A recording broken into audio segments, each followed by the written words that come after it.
boys and girls, welcome to another episode of DETALKS, the Junk Man, and I'm being joined by Levi Gates, AJ, and Chad Kirby. Look, we got this down, man. After a couple episodes of this, we're gonna be pros. That's right.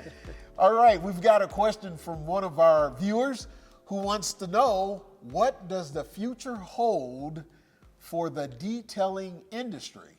They want us to talk about tools and coatings and chemicals and all kinds of stuff. So I don't have my crystal ball with me, but word around the block is, Levi, you do? I don't have a lot of stuff. I just see information as the biggest one. All my years of coming up as a detailer, I only had the local guy who distributed the chemicals and products that I use.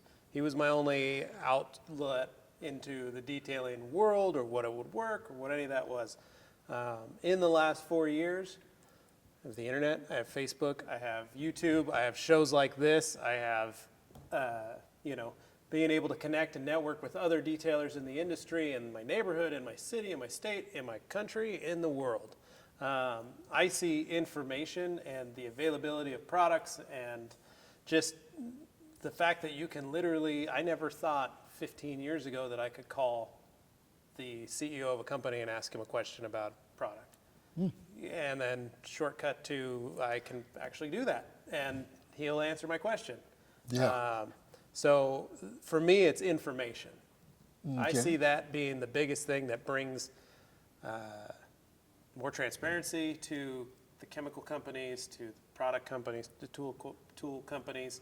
I see that kind of bringing about a easier view into that, and people learning more. Okay. Chad? Technology is a big one for me. I've seen rapid developments in, say the past 5 years. We've got equipment coming out with paint thickness gauges for ferrous, non-ferrous surfaces, microscopes, things like that.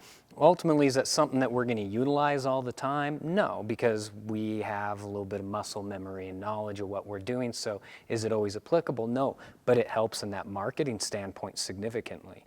We got things like that. Well, we're getting gloss meters now too. Yep. That's pretty impressive. That's one of the things I called for. Yeah. Because my thing is, I'm not going to spend 200 hours waxing a car, and if everything past the first hour, I'm only getting 0.000 extra gloss. It's like at some point I want to be able either to measure it, Yep. or it's a waste of time for me, because I'm thinking the second you pull that car out of the garage, dust starts landing on it. That's particularly bad here in Idaho, Well, where it doesn't. oh yeah, no kidding. Mm-hmm. And so all that work, it's like, oh man, down the drain. For a minuscule return. So Yeah, yeah. But you know what I think, actually, future-wise, it's not necessarily in the detailing industry, but in the automotive industry, in what they come up with as far as the paints that they're using. I mean, because recently they went with water-based paints. They're going, a lot of people are going to that. So I'm thinking it's going to be a combination of the two. Yeah, well, we've got self-healing paints now as well. Yeah. Makes that.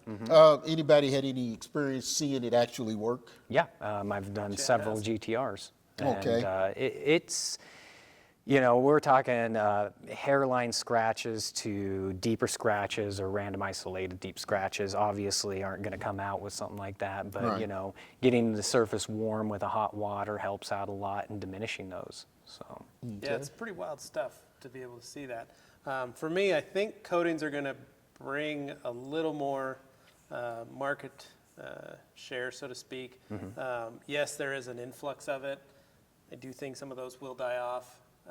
But coatings have been around for a long time, and particularly in the Asian countries, because of pollution and because the manufacturers are using less and less product. You're not getting 7-8 coats of clear, so to speak, on your factory paint anymore. So that's kind of what the ceramic coating is supposed to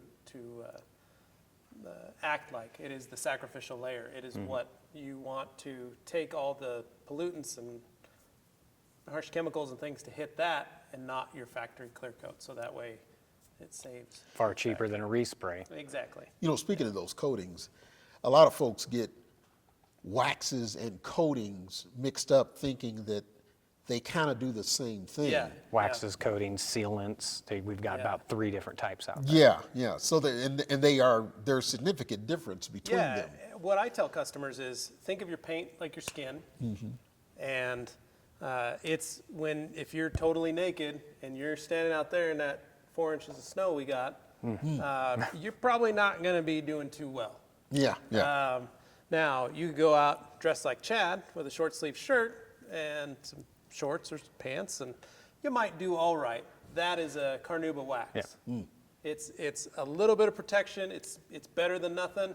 It's going to help protect for that length of time, but not a great length of time. Then your next step is what I refer to as a sealant. It's like your long sleeve shirt or a sweatshirt, long pants. It's better protection. May not be the best protection, but it's better than just wax. You can combine those. You can layer them. Right. You can add a little more protection. You know, if the paint kind of flexes or sweats, and then a ceramic coating is basically, I like to tell people, it's almost like a winter coat, parka, and yeah.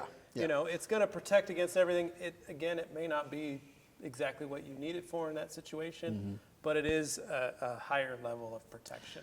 But it's not a ticket to go out and just put your paint you're through. still going to cut the color if someone comes at you with a knife. Because a lot of folks think, well, I can do anything now. I've got a ceramic coating. It's not bulletproof. That's for sure. Well, there you have it with that episode of DETALKS, folks. Be sure and hit the subscribe button below. And if you have any questions or comments, be sure to leave those below also. We will be back with more episodes of DETALKS. This is the Junk Man, Levi and Chad, shining out.